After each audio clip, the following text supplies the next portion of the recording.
G'day, Troy Dean here from WP Elevation, and welcome to episode 70 of the WP Elevation podcast. That's right, 70, episode 70. I cannot believe we are here. I remember starting this podcast out, 70 weeks ago, and thinking, it was a lot of fun, it was a lot of hard work, there are a lot of moving parts, there's a lot involved, but over time we've streamlined our processes, we've built our team, we've got some more people on board to help us. And I'm telling you, if anyone out there is thinking about starting a podcast, just do it. It is so much fun. It's awesome. And you get to meet some amazing people, virtually online, of course.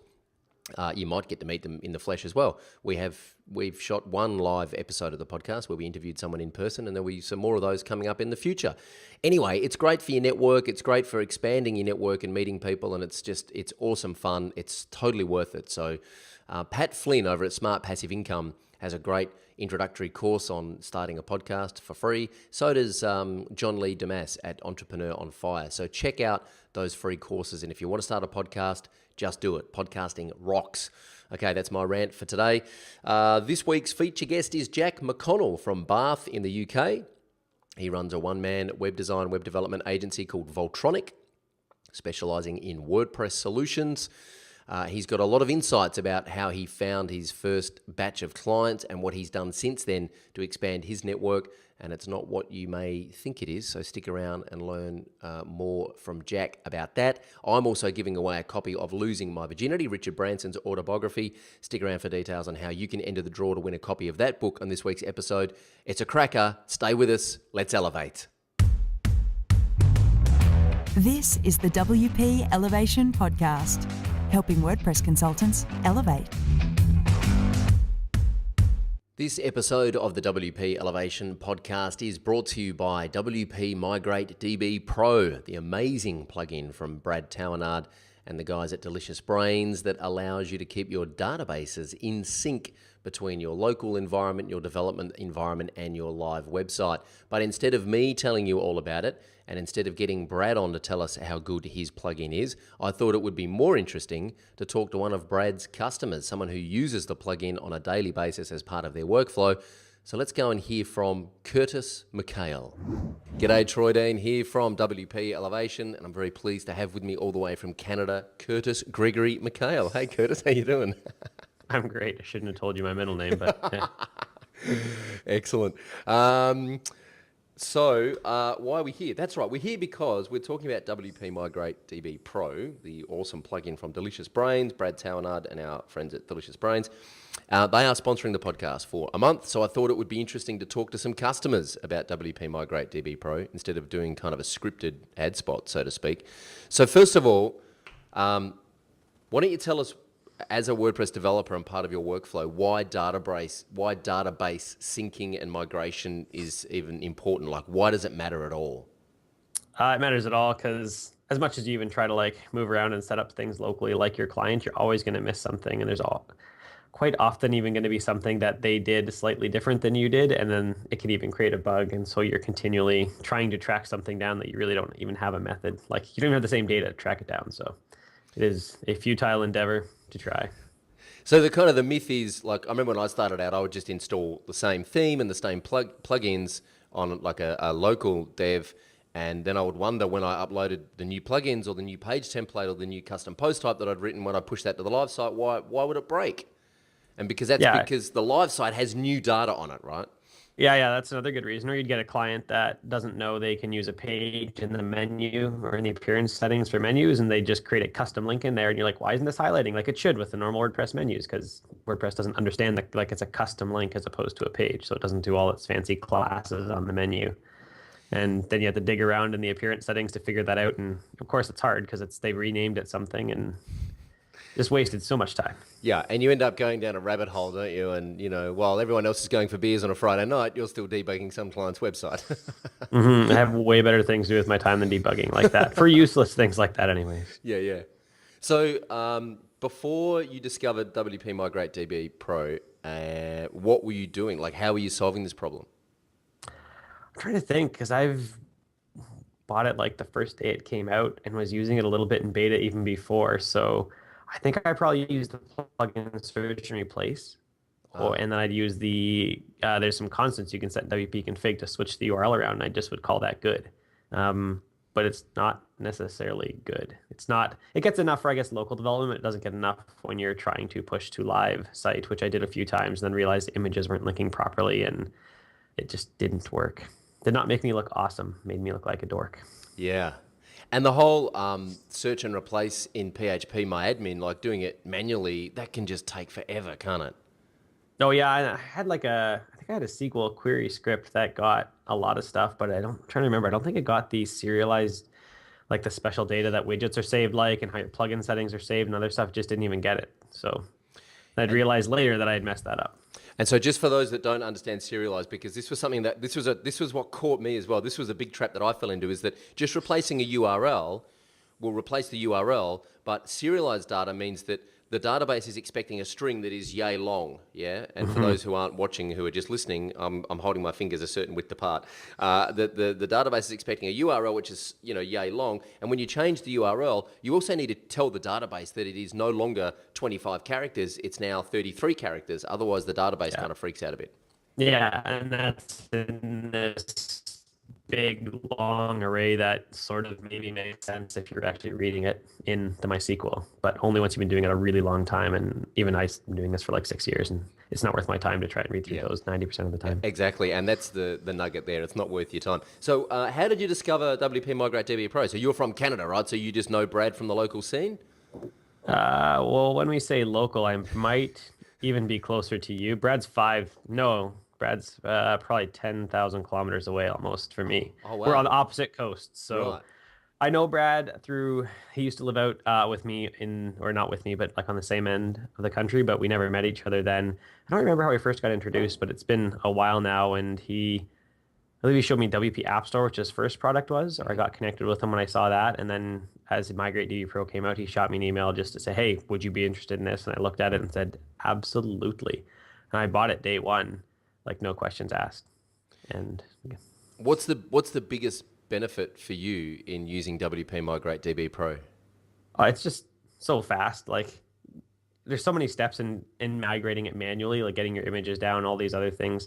Because Migrate DB Pro does pull all your images at the same time, and it's just simply not worth it for me to just I'll start up a new site and I'll put it off on my third monitor and start migrating and just let it work for whatever it's going to manage it, and it runs and it pauses well, so I can pause if I have to leave the office and go home and let it start it back up and finish it off, close my laptop and everything, and there's no problems whatsoever.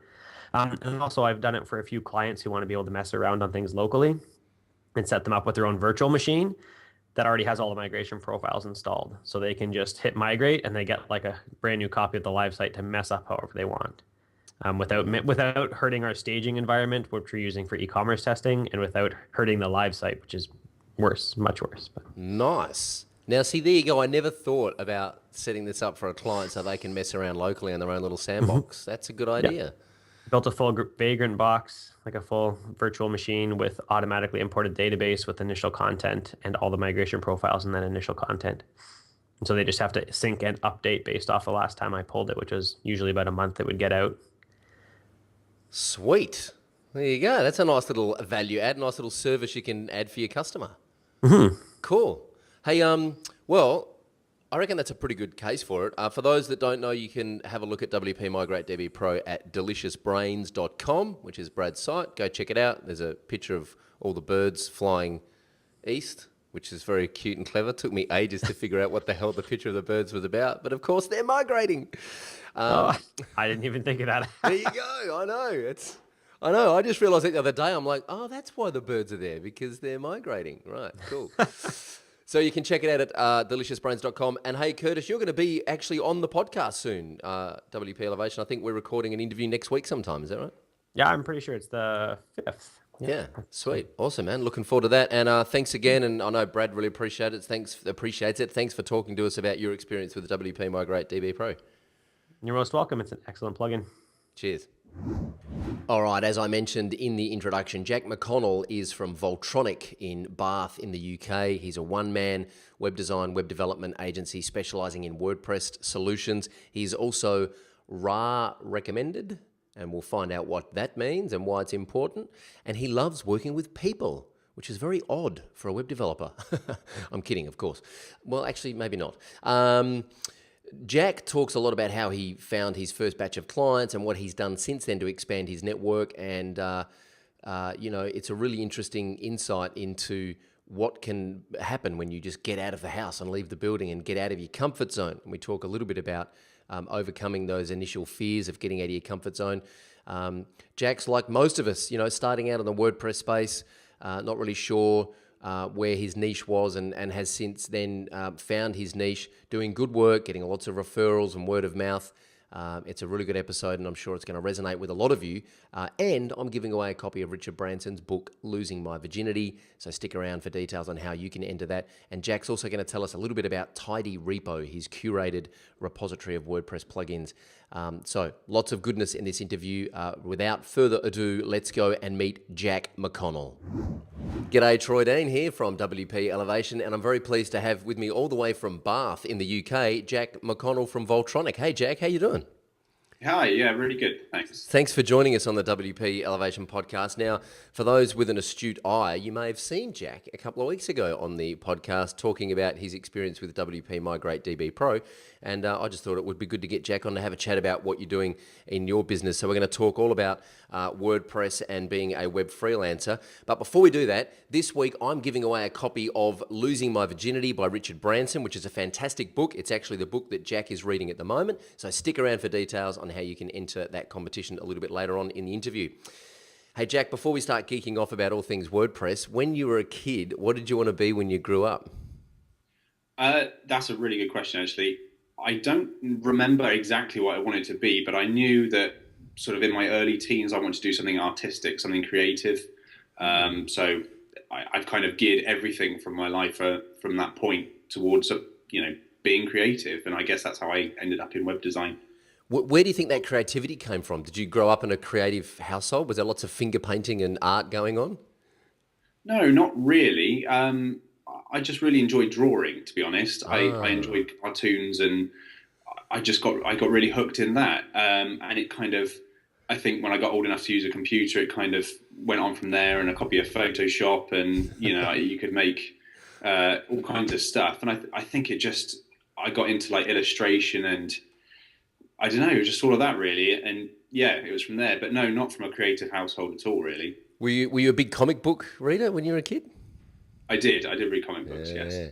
There's something magical about comic books, isn't there? Like they just take you into especially when you're a kid, it's just like a whole other world that you can immerse yourself in.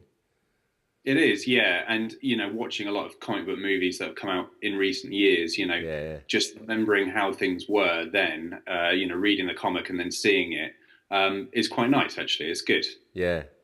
Do you remember the first time you talk about discovering the internet and getting a copy of Photoshop, which I think we all did when we were younger? Do you remember the first time you thought, okay, the internet isn't something just for play. We could actually use this to build a career and a business out of? Yeah, I do. I mean, I remember getting the internet. I was one of the first sort of households in my school, I think, to get the internet back in like 94, 95. So it was really early days, for over here anyway. And it wasn't until I got internet in my room in about 1999, 2000 that I sort of started using it more and more. And my first kind of business venture when I was about 13 was making a really old, horrible website using, I don't know, a really old copy of Dreamweaver or something. And it was all about like retro games and stuff. And that was, I think that's what got me hooked in web design and, using the internet really is all of that. I remember. Do you remember the first website that you accessed when you first got your internet connection? It was probably just like the front page of AOL or something. Right. Yeah. To be honest, yeah. I remember. I don't remember anything specific. I remember having a 7.7K dial-up modem, and my brother and I getting on the internet for the first time and hearing the squelchy sounds, and the first, we opened up like Netscape Navigator or whatever the browser was back then, and the first website I tried to find was the episode guide for Melrose Place, because I knew that it was ahead in the States, and if I could find out what happened in the series, then when we watched it that week, I could ruin it for everyone in the room by telling them what was going to happen if I could get the episode guide. But it took ages. We'd have to like access it, and then we'd go make a coffee, and we'd come back, and it would still be downloading. How things have changed. Do you remember the first time you saw the WordPress dashboard? I do, yeah. It's kind of obscure, but I bought a network hard drive back about 10 years ago, and the geek in me found out that you could hack it and install a web server. So I did that, and the first thing that I think they suggested in the tutorial was an easy thing to install on a web server is a copy of WordPress. So I did that, and I sort of saw that it was a content management system, or kind of, well, more of a blog system back then. And so I kind of used it to document my, what I did to kind of hack this network hard drive. Wow. Yeah, it was weird. So what? So the software that you use to install the web server actually suggested that you install WordPress. Once you've got your web server up and running, now would be a good time to install WordPress. Yeah, that's right. Yeah, I think it was just a tutorial online, and they just said, yeah, install WordPress, and it gives you something to kind of show for it. You can run this on a web server locally, and I guess it was whatever that guy was using to document his tutorial at the time as well. Wow. How do you describe, thinking about Voltronik, what you do today? And I know we're going to talk a little bit about Tidy Repo as well, because you're kind of expanding and diversifying a little bit. How do you describe what you do in one sentence? What's your elevator pitch, so to speak? I'm a one-man web design and development agency working exclusively with WordPress. Cool. So I like the fact that you're really clear about, if someone's got a Magento Drupal site coming down the pipeline, nah, I'm not really interested in that. You're quite adamant that you only work with WordPress, yeah? Yeah, absolutely. I mean, when I started, I was sort of in the realms of general web design, but as I sort of moved on, this was in the credit crunch, really. So it was sort of 2009, 2010, and I sort of started looking at, what I could use, because people wanted sites that they could edit themselves. They didn't want to spend loads of money on a web designer, because they just didn't have that. So I had a look around, and I saw, content management system the way to go, and I'd already had a little bit of experience with WordPress, but I looked and tried kind of all of them, and I just found WordPress the easiest to use, to be honest. Yeah. So you took like Drupal and Mambo and whatever it was called back then, Joomla and all those ones for a spin, and WordPress was just the one that you could actually get up and running and had the path of least resistance. Yeah, I did try them all. I installed them all. I just remember one of them, and I don't remember which one it was, Drupal or Joomla or something like that. I was trying to edit one of the menus, and I found it the most tedious thing I've ever done. And I just thought, no, there's no way, if I can't do this, and I kind of know what I'm doing, then there's no way my clients are going to know how to do this. So yeah, WordPress is a clear winner here. It'd be easier to open up all the pages in Dreamweaver and change the menu one by one, wouldn't it? Yeah. What do you spend most of your time actually doing day to day? How do you split your time between actually, I'm always fascinated by solopreneurs who just work on their own. How do you split your time between actually finding new clients and winning them, and then actually doing the work? That's a good question. I think when I have the clients, my time is spent basically 50-50 doing design or development. But finding clients, I've had some success with AdWords, and I'm kind of running through that and learning about that at the moment, which is quite good.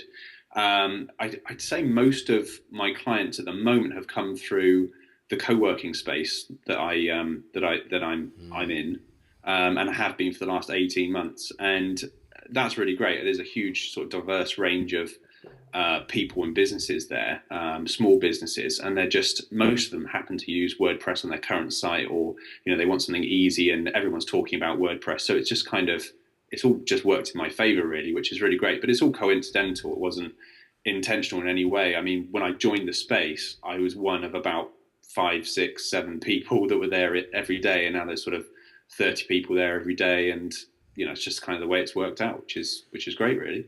Was it I just want to explore this a little bit, because I think it's I actually think one of the easiest ways to get work at the moment as a WordPress developer is to go into a co-working space where there isn't a WordPress developer, and just introduce yourself as a WordPress developer, and you'll pick up work straight away. But I'm curious about, was it a hard decision for you to actually get out of the house and go and work in a co-working space?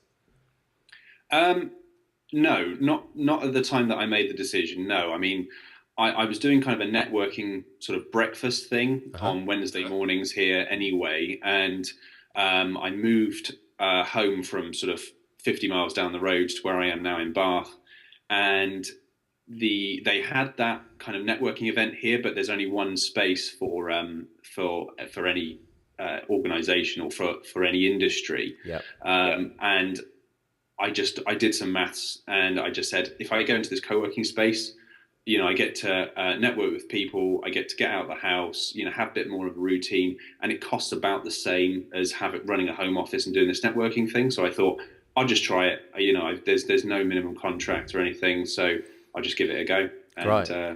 Yeah, that was it. Was that? I'm curious. Was that BNI, the breakfast, the networking breakfast? Yeah. So I've heard really good things. I've heard a lot of mixed things about BNI, but I've heard really good things about BNI as well. Did you find? I mean, I guess it's all about, for those that don't know, BNI is Business Networking International, I think it stands for, and it's a structured business breakfast every week that you turn up to, and the idea is that you refer business into the network, and as a result of referring in, other people will refer in to you, and you get to know about the other people in the chapter and what their business is so that you can make good quality referrals. But it all depends on the quality of the chapter, doesn't it? It does, yeah. I mean, I wasn't doing any kind of marketing really, other than sort of client referrals before that. And I thought, this is something I should do. I want to do more sort of local client work as well. It meant that I could cycle into town and meet clients in the centre of town as opposed to meeting them at home or something. So I went along to one of their events, that sort of, to see how it was and introduce, yourself and all that kind of thing. And I thought this could be quite an interesting idea. And I was a bit skeptical at first because there is an upfront cost, and you have to get up really early on a Wednesday morning to go and do it.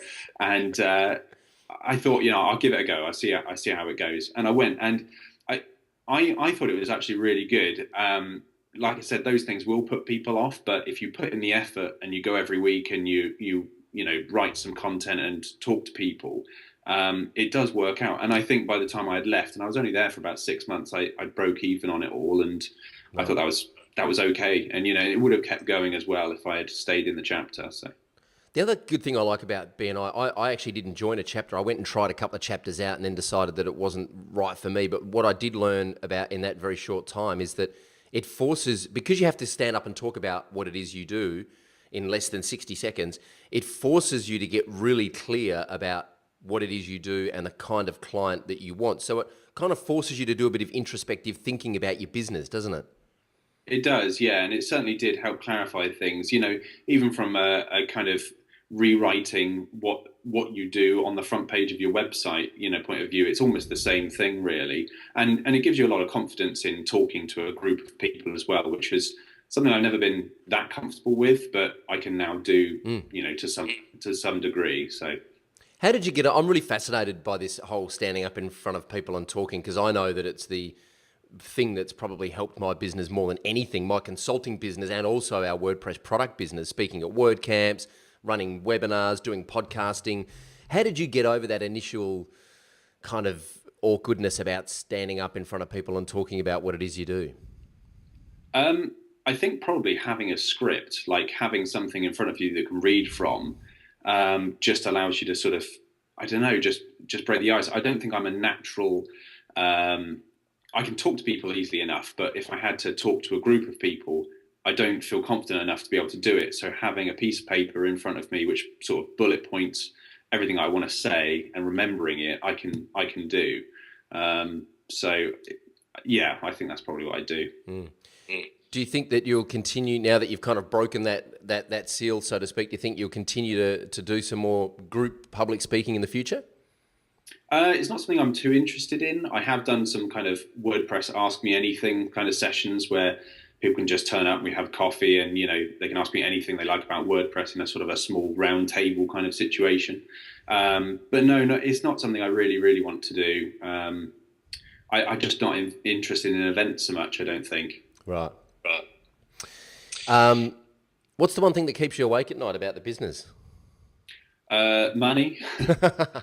And although it's those things kind of go away within the first year, or at least they did for me. But it's usually like an idea. Like if I've got some idea for a bit of my website or something that I really want to work on, I'll kind of go to sleep, with the idea running around in my head, and I'll either wake up at 3 or 4 o'clock in the morning with a solution, or I'll wake up 3 o'clock in the morning and not have one and be really tired and frustrated. So it tends to be more of a problem-solving kind of thing that will keep me up. Your website's beautiful, by the way. I must say, it's just such a slick design. The typography is beautiful. Is it? And I know that you're a contributor to the Bones starter theme. Is your website based on Bones? Yeah, it was a long time ago, I think. I haven't done anything to Bones for a little while, actually. But yeah, it was. I kind of have a very... I probably used Bones to start with, and now I've got my own start theme that I use instead. But yeah, it was just a good starting point, really. You know, there was Roots as well that was out there, but I found it too complicated when I sort of got started, and so Bones was just quite a nice way to do it. Plus, I kind of started talking to the author, Eddie, and he was very helpful, and it was interesting seeing his development process sort of progress and sort of mature as well. And often a lot of the things that he had an opinion on or thought was the best way to go, I kind of felt like I felt the same way as well. So it just went down really well. I'm going to put a link to Bones in the show notes because I think it's actually really worth checking out. And I know that we've built a couple of client sites using Bones as a starter theme. It's a mobile first approach to developing WordPress themes. So I'll put a link in the show notes. And the show notes for this particular episode will be at wpelevation.com/Jack McConnell, which is spelt exactly how it sounds, JackMcConnell. No spaces or hyphens or weird hieroglyphics in there, just all one word, all lowercase, as you would expect. All right. Hey, what do you do when you're not working? How do you keep your head together? How do you stay balanced? I watch quite a lot of TV and movies, to be honest. I like all of that. I cycle to and from work, and I do like cycling sort of a bit longer distance in the summer and stuff. Other than that, not a massive amount, really. I think it's weird. It's like everything that I want to do is encompassed in my job. So I'm able to be creative. I'm able to cycle to work. I'm able to see people that are sort of my age and doing similar kind of creative tech sort of things at the co-working space. And it's pretty great, really. I got married last year, so that was quite a large kind of planning project in itself. Congratulations. Thank you. And so, yeah, I've kind of, I don't know, a lot of my time seems to be taken up with stuff that I really enjoy doing at the moment. So I don't really feel that I'm wanting for anything more. I'm hoping to just do some long cycles this year, and that's about it. Nice. Did you use any project management software to plan the wedding? No, I think I used Evernote to kind of keep all the things running. But yeah, Evernote and Dropbox, and that was about it, really. Right. I started planning our wedding using Asana, and I just couldn't get my fiance to buy into it. She's like old school pen and paper, writing everything down, crossing it off. I'm like, come on, get into this Asana project with me and collaborate. And she's like, no, go away. Yeah. If you could wave a magic wand and fix one thing in the business right now, what would it be?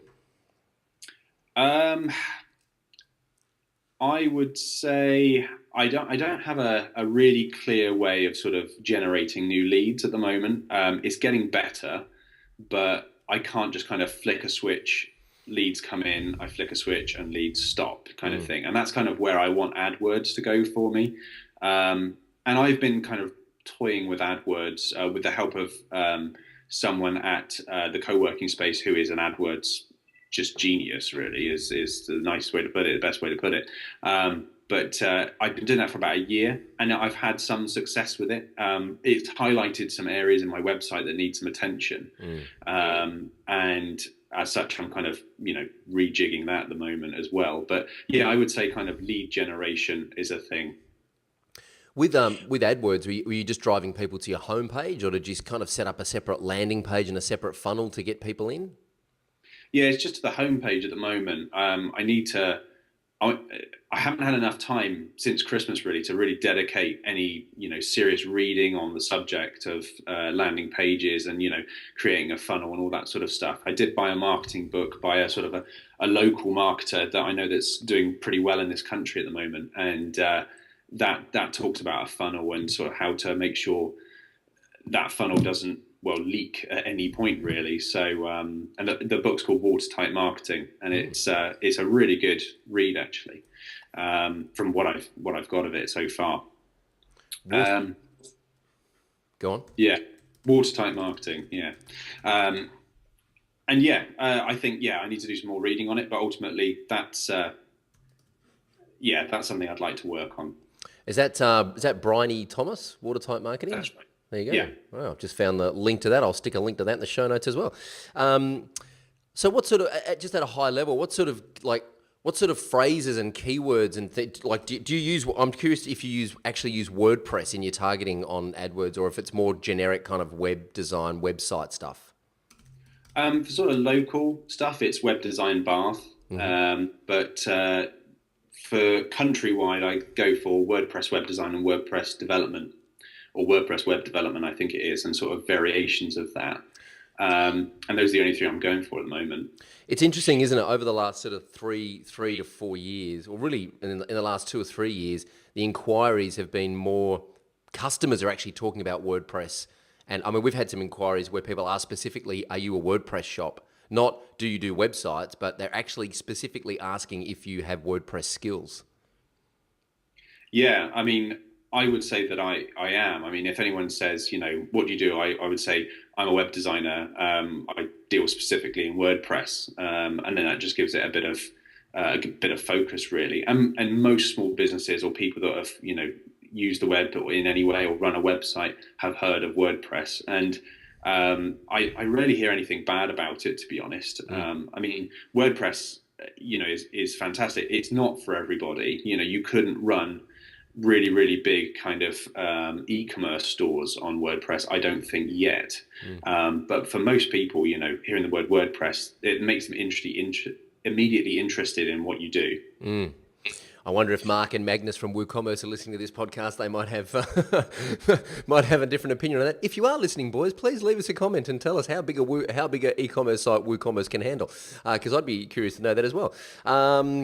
Okay, hey, let's talk a little bit about Voltronik, because there's some interesting things that I've picked up on your website that I want to explore.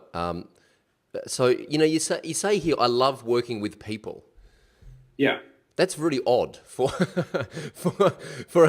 a web developer to actually say they love working with people. I actually love the fact that you say that, because when I was reading this, I was kind of thinking, I put myself in the seat of a prospective client, and that just made me feel instantly relaxed and instantly at ease, that you acknowledge that we're people and that there is actually a human relationship going on here.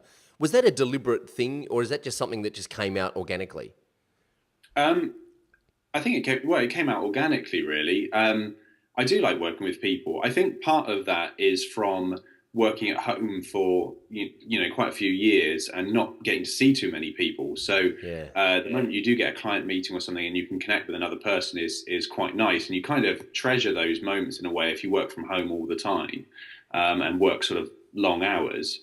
But I do. I really enjoy, meeting different people and seeing what they do and, why they do what they do. Why is it that they find what they do interesting? How do they get into it? And all those things, end up influencing your design or your development on their website anyway. So I think it's not only important from a business point of view to take an interest in people and the people that you're working with, but to appreciate those sort of personal relationships, client relationships that you have as well. It's have you done any kind of not self-help, but any kind of personal development or reading or research on how to better handle those relationships with clients, like interpersonal skills, or is it just something that you feel comes naturally to you? I think it comes naturally. I think as I've grown the business and I've sort of got to meet more people and understand people and how people talk and react to you, and how some people interpret emails differently from other people, even if they're the same words. I think my understanding and how I feel about client relationships has matured a lot. So no, I think it's kind of just it's just kind of being out there, really, just kind of experiencing it. Yeah, because it's all very well to kind of understand this stuff theoretically, but you learn a lot by just interacting with people, don't you? Yeah, I think reading helps. I certainly, do read about all kinds of things, and all of a sudden, you read about not so much sort of personal development or client development, but you'll read about how to do something, developing a certain feature in WordPress. You'll read about it, you'll forget about it for sort of a couple of months, and then you'll see it and you'll think, oh, I can put that into practice, and that's really handy. But I've never really found that by reading any articles about people. I just tend to find a lot of the articles that say, how to deal with people or how to develop this relationship with a person tends to be quite sort of preachy, and they're spoken from the experience of one person, and everyone's kind of different. So I never really find that they apply to me really, or I found them applicable. How do you know if someone's a good fit for your business? Like do you ever have that moment where you're working with a potential client and you haven't really agreed, they haven't signed off on it yet, and you get a red flag that they're just going to be a real pain in the neck to deal with? Yeah, there's a couple of sure signs for me. One is too many emails. And yeah, I mean, how many emails are too many? I don't know. It's just kind of at one point, and it's kind of all talk and not enough of kind of discussing the site. It's all kind of, they want to talk about theoretical stuff or stuff way down the line or something. And it tends to be, I don't know how many emails specifically, but maybe sort of 10 or more. You think, okay, this person's beginning to waste my time a bit. They're worrying about things that they shouldn't be worrying about. I think they might be a bit of a control freak if I sort of took on this project with them. And from experience, and I don't get too many of them these days, which is quite nice, or maybe I just deal with them better, I don't know. But I just, from experience over the last few years, I've had the odd few, and as soon as you start hitting that maybe 10 email boundary, you think, I'm not so sure about this. You might be better suited to this person down the road. Yeah. And how do you set boundaries in terms of making sure that people don't email you or try and call you on a weekend or in the middle of the night? How do you kind of set those expectations? I put them in my contract to start with, so that I say, basically, look, you're basically hiring me, Jack McConnell. I'm trading as Voltronik between these hours and these days. I'm a firm believer in providing customer service, but customer service in a way that suits the customer, not suits you. So you shouldn't have to make them, register and then log in and then, submit a ticket through your support ticket system so you can track them. You should be able to give them, customer support via however they can get to you, however they can contact you. So I said, look, my mobile is on during the week. After that, it's, the weekend and the evenings, it's mine. And if I see a number, don't be offended if I don't pick it up because it's outside of work hours. Yeah. My work phone number is this, it's on during, the days in the week, and then in the evenings it's off, you can send me a direct message on Twitter. I don't mind that. And I'll even respond to a text message on my phone. And if it's something urgent, then I'll try and do it as soon as possible, I just kind of just say, I'm very reasonable, I think, about the expectations that I have from my clients, and they should be reasonable about the expectations they have from me. How do you define what's urgent? Because usually what clients think is urgent and what we understand to be urgent are two different things, aren't they? They are, yeah. I mean, an example was the other day, one of my clients, they sent me a direct message on Twitter and said, my website's down, your website's down too. And I was like, oh, that's strange. I haven't had any emails or any alerts or anything like that from any of like my monitors pointing at it. So I thought that is strange. So that immediately makes me think, okay, I need to look into that. And I had a look, and it turns out that a whole bunch of hosts in the UK were having some kind of an attack from somewhere else in the world, and I just reassured them that was fine. And it was about 9 o'clock at night here, and I wasn't that fussed about it really. And it caught my attention probably because it came through via Twitter and it beeped on my phone, and otherwise I wouldn't have sort of noticed it. But I try and, if it is urgent, I won't really notice it until, I seek it out really. So at the weekend, I don't have email coming through to my phone. I have to go to Gmail in my web browser on my phone and then look at my emails that way.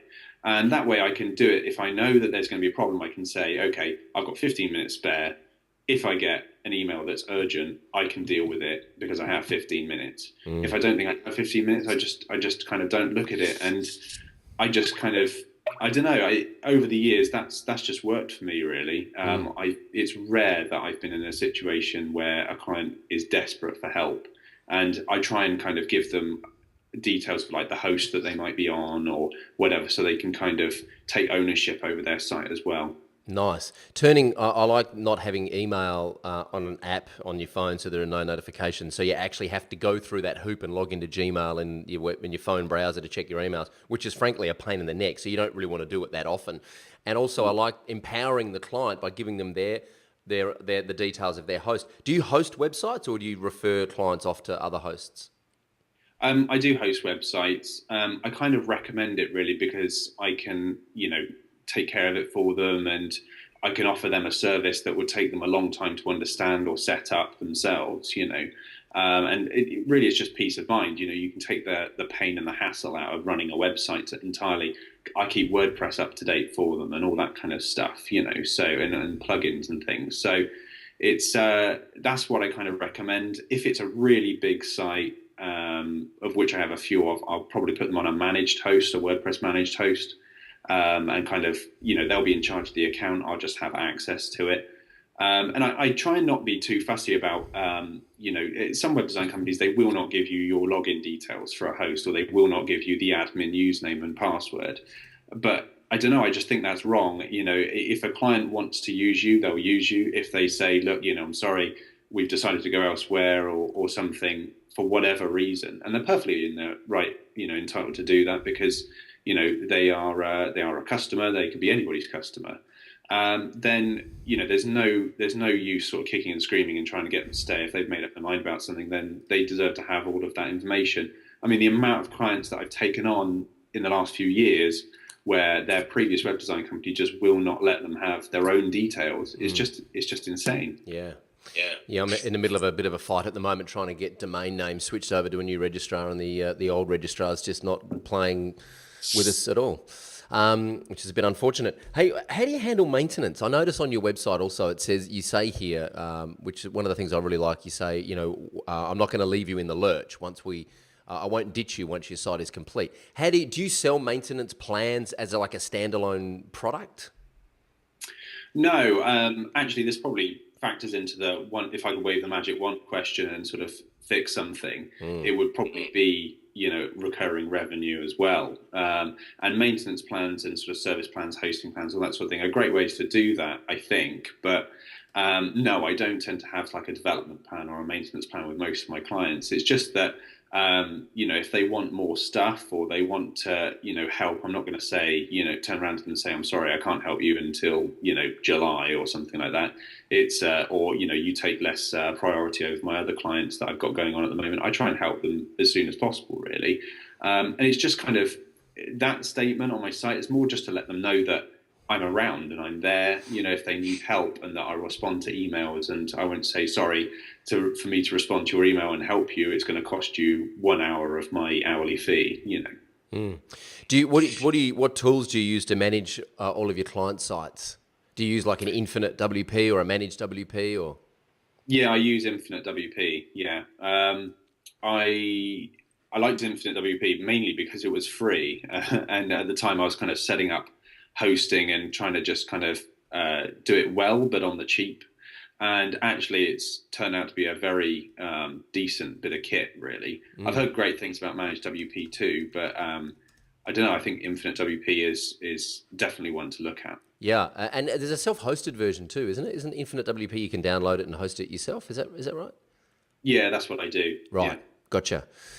So everyone knows here we are big fans of managed WP, but I've also heard very good things about Infinite WP. Never personally used it, but Jack has, so I'm going to also put that in the show notes, and you can check that out. And I'm sure the guys at Managed WP won't mind me mentioning that, because I know Vlad and he loves competition because it makes them even better, which is a great approach. In fact, there was a really interesting blog recently about how Jetpack have now got this manage all of your WordPress sites from one dashboard in Jetpack, and everyone was like, oh, what's going to happen with Managed WP? And Vlad just came out and said, we love this because it just makes us get better at what we do. It just, forces us to up our game, this kind of healthy competition. So it's a really good approach. Was one other question I had for you. On the front page of your website, you say you are an RAR recommended WordPress web design agency in Bath.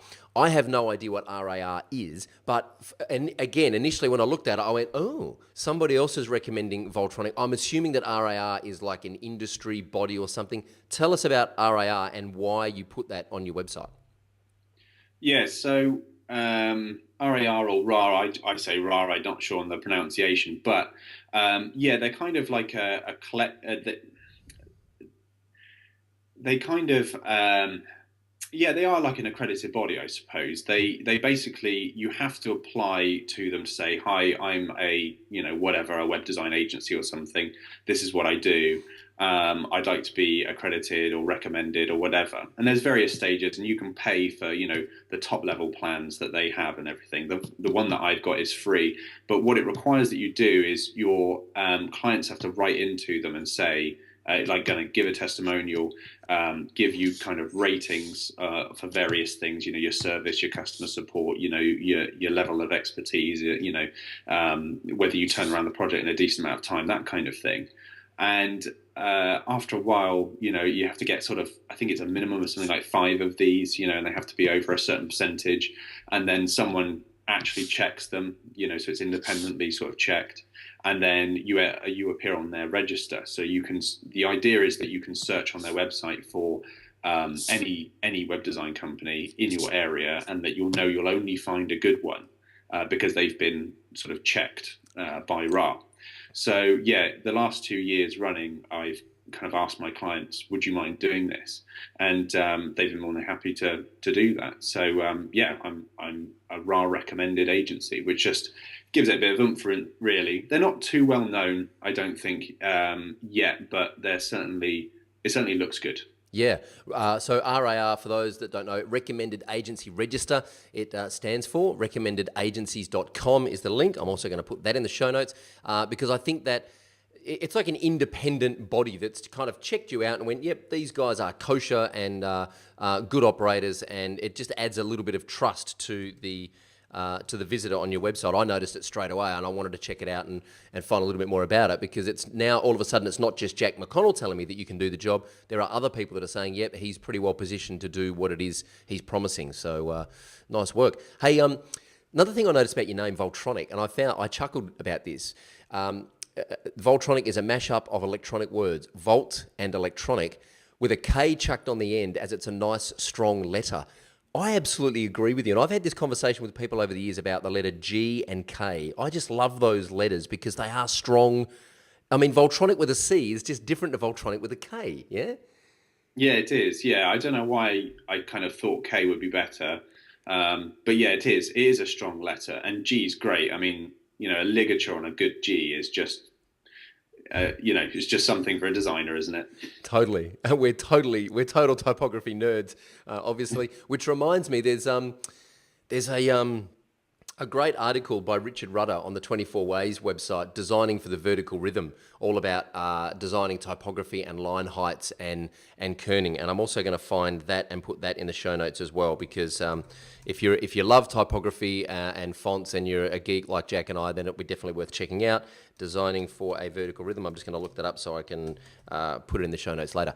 All right, we should do our elevation round. For those that don't know, WP Elevation is a business accelerator program for WordPress consultants. So I'm now going to ask Jack a series of quick questions about being a freelancer, and hopefully Jack's going to give us some quick, mind-blowing answers off the top of his head.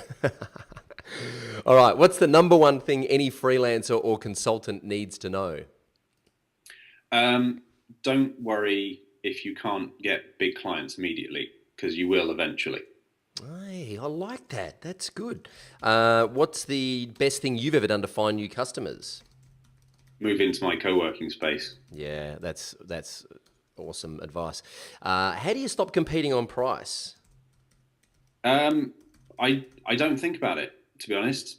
I just kind of, I think about the client. I think about what they want. They tend to buy me as a person, and I let them make the decision. If at the end of the day it's down to price, then that's completely up to them. But I just don't think about it. I like that. It reminds me of a quote. I can't remember who said it. Someone will tell me, hopefully in the comments. What other people think of me is none of my business. So what other people think of my pricing has got nothing to do with me. That's their story, not mine. Any tips on writing better proposals? Um, no. Well, yeah, I mean a ton, but it wouldn't make a short answer. Right.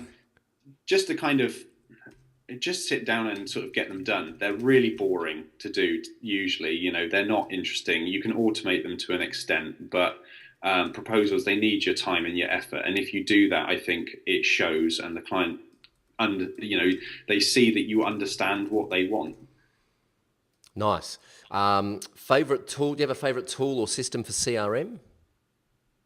No, I'm looking at getting one at the moment. I have two bookmarked that I'm looking at. I think one of them is One Page, and the other one is I don't know. They're both sort of small, cheap CRMs, but no, I don't have one at the moment. I kind of use Trello to manage customers. Oh, yeah, we love Trello. We actually use Trello to manage all of our interviewees on the podcast. So at the moment, you're on one particular board, and as soon as this interview's finished, you'll be moved to another board. I'm going to throw a spanner in the works here, and I'm going to tell everyone to have a look at 17hats.com. It's a new player on the scene, and it looks freaking amazing. It's priced really well, $24 a month. It's CRM, project management, invoicing, billing, everything all in one. And I've heard some amazing things about it. We've got a bunch of Elevation members who are using it now. So I'm going to stick that in the show notes as well. What's the best way to keep a project and a client on track? Project management system. Mm-hmm. There we go. Do you have one that you use? I'm kind of building my own one with WordPress at the moment, but I use Mini Group at the moment. It's it's not well known in any way really, and it's not in active development, but it's just very small, very easy to use. Clients like it. Nice, super simple group communication software, yeah? Mm-hmm. Okay. And any ideas for getting referrals from existing clients? I send out a questionnaire after about sort of between 1 and 3 months after I finish a project, or the bulk of a project, and just to ask them for a bit of feedback on me. And there's always a question in there that asks for if they have any referrals, if they think anyone might suit my services, and that does okay. Nice. So asking, but also having that as part of the process so that you don't forget to do that. Yeah. Nice. And what's the number one thing you can do to differentiate yourself from all the other WordPress consultants out there? Just do something slightly different, I suppose. I mean, obviously that's the nature of differentiation, but it's kind of do something that other people aren't doing. I mean, there's lots of WordPress developers out there. There's lots of people that can build a site for you, but have they made a plugin? Do they specialize in, WooCommerce storefronts, that kind of thing? I think it's niching, is the answer to everything really. Yeah, absolutely. Niching is one of those magical, mystical things that, everyone's kind of a little bit scared of, but it really does deliver what it promises. Thank you for helping us through the elevation round. Hey, what is the future we haven't really talked about Tidy Repo, which we're going to in a moment. What's the future for Voltronic? Where do you want Voltronic to be in 12 months' time? Well, I'm actually going through a rebrand at the moment. I saw that on your blog, actually. I was reading that before. Yeah, and I'm really excited about that. I've basically just kind of stripped everything back and focused on who I am and what I want to do, and I'm just sort of cutting away everything that Voltronic is. And I've never really liked the name Voltronic all that much anyway. I've just I needed a name for something, and this is what I came up with. But my new business, my new name, it's all the same stuff. It's all me, but it's focused more around me as a person, as opposed to it looks less like an agency and more about me and what I'm doing. And I'm really excited for it. It's new design, it's new, it's just new copy, it's everything really. And it's everything Voltronic will sort of evolve into. Cool. And tell us, for those that don't know and haven't heard of Tidy Repo, tell us what Tidy Repo is all about. So it's a big curated list of the best WordPress plugins, really. So if you're looking for a plugin and there is a review of it on Tidy Repo, you know that it's good. You can, the WordPress repository does a certain amount of this with star ratings and support and so on, but you won't necessarily know what it's like until you try it. And again, they try and tackle that with screenshots and FAQ and all that kind of thing, but we write posts about, each one. So I wrote one a little while ago about Gator Cache. It's a very simple caching plugin. It's a good start for people that want to, learn a bit about caching, or are put off by W3 Total Cache, which is a bit of a behemoth, of a caching plugin.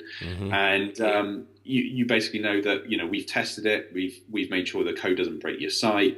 It will do what it says, and yeah, that's it really. It's a good plugin. So anything you find on Tidy Repo, is good. We won't review anything that's bad. Nice. And there have been plenty of things that we've started writing about and then realised, hey, this doesn't work properly, and we've stopped writing immediately.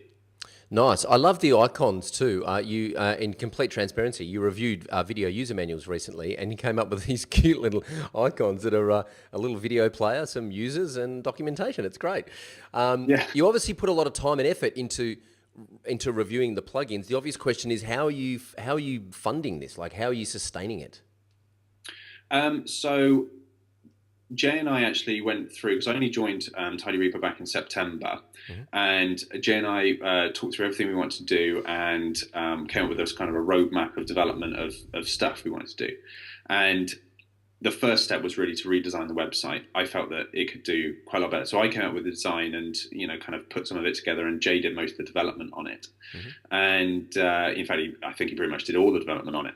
And from there, we're not, it's completely free at the moment. We're just spending time on it, and it's whenever we have it, and that's working out pretty well. But we're playing with, there's an ad in there, there's some affiliate links and some competitions and things like that. And we're playing with those kinds of things, just so it will start paying for itself a little bit. We are going to be introducing a sort of a premium plugin service on it as well. So if you're looking for a plugin of any sort of description, really, we will find it for you. We will make sure it works and kind of provide video documentation, kind of like a video version of one of our blog posts. And there'll be various tiers, but the idea is that the bottom one is we'll find you a plugin and say, this is the one you probably want. It will fit your needs, right the way through to, this is the plugin that you want. We've bought it for you. We've installed it. We've set it up exactly as you need it to.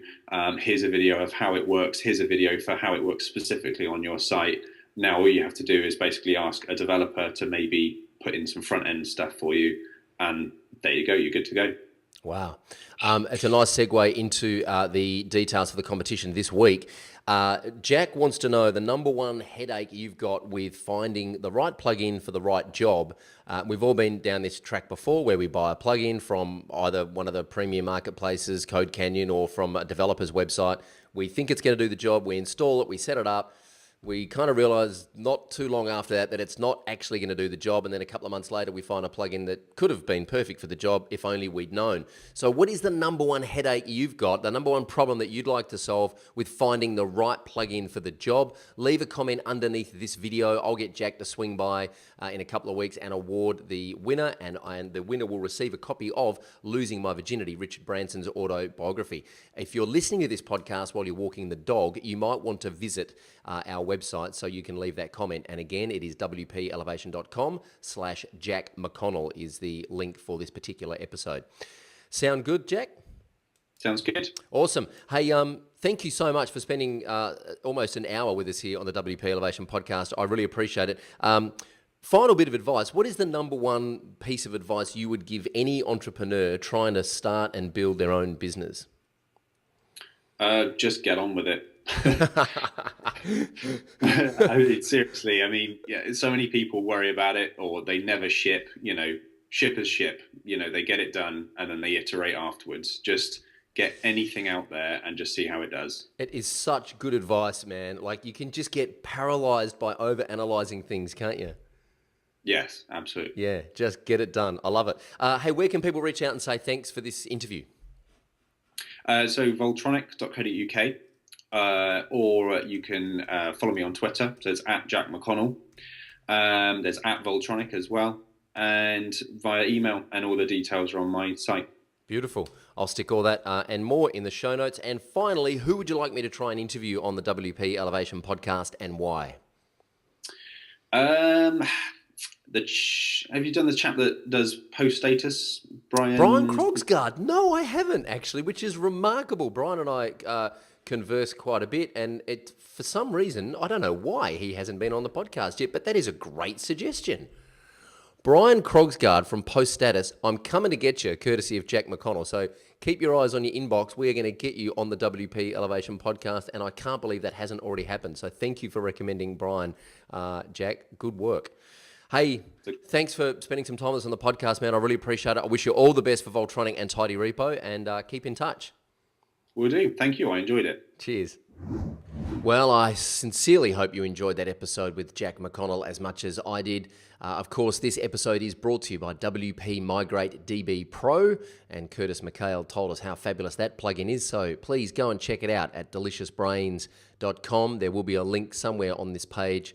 There might even be a link in the show notes somewhere if you're on a podcatcher on the phone. You probably pull your phone out now and click the link and get on over to Delicious Brains and check it out. I think we've got that working, hopefully. Anyway, subscribe, and thank you, a big thank you to Brad and the guys at Delicious Brains for sponsoring the podcast. We really appreciate it. Subscribe to the podcast at wpelevation.com/subscribe, and you'll get some free stuff. You'll get either a free webinar or, a free ebook or something that we're giving away. You can also subscribe on iTunes or Stitcher Radio at stitcher.com if you're an Android user. And if you are enjoying the podcast, we would love it if you would give us a rating and a review. It really helps us come up in the search results when people are looking for WordPress podcasts, and it helps us get our message out to a wider audience and help more WordPress consultants just like we're helping you. You can visit everything about this episode and find all the links and everything we talked about in the show notes at wpelevation.com/Jack McConnell. That's JackMcConnell. All one word, all lowercase, no spaces, no hyphens, no hieroglyphics or underscores or any other weirdness going on there, just as it sounds. wpelevation.com/Jack McConnell. And remember, leave your comment underneath this video and tell Jack the number one headache that you've got with finding the right plugin for the right job, and you could win a copy of Losing My Virginity, the awesome autobiography by Richard Branson. Let me just have a quick look here in my calendar and see if I can tell you who we've got coming up next week on the podcast. If all goes well and the planets align, we have Shane Price from Lead Chat. Now, Shane actually works in the same office complex here that we've moved into in Pran at Revolver Creative. You can check that out at revolvercreative.com. It's an amazing office space that we've moved into here, a co-working space with some private offices and some communal areas. Shane actually works in the office next door to me, and they run a service called Lead Chat, which is a 24-hour, 7-day-a-week monitored chat widget on your website to talk to people who are visiting your website and get those leads off your website into your funnel so that you can have a conversation with them and hopefully convert them into customers. So I'm going to be talking to Shane about all things online marketing, WordPress. He's a big online marketing geek like myself. Very much looking forward to that. So hopefully you enjoy that as much as I will on the episode next week, which is episode number 71, Shane Price from Lead Chat. I hope you're enjoying the podcast as much as we are. My name is Troy Dean, and of course, until next time, go elevate.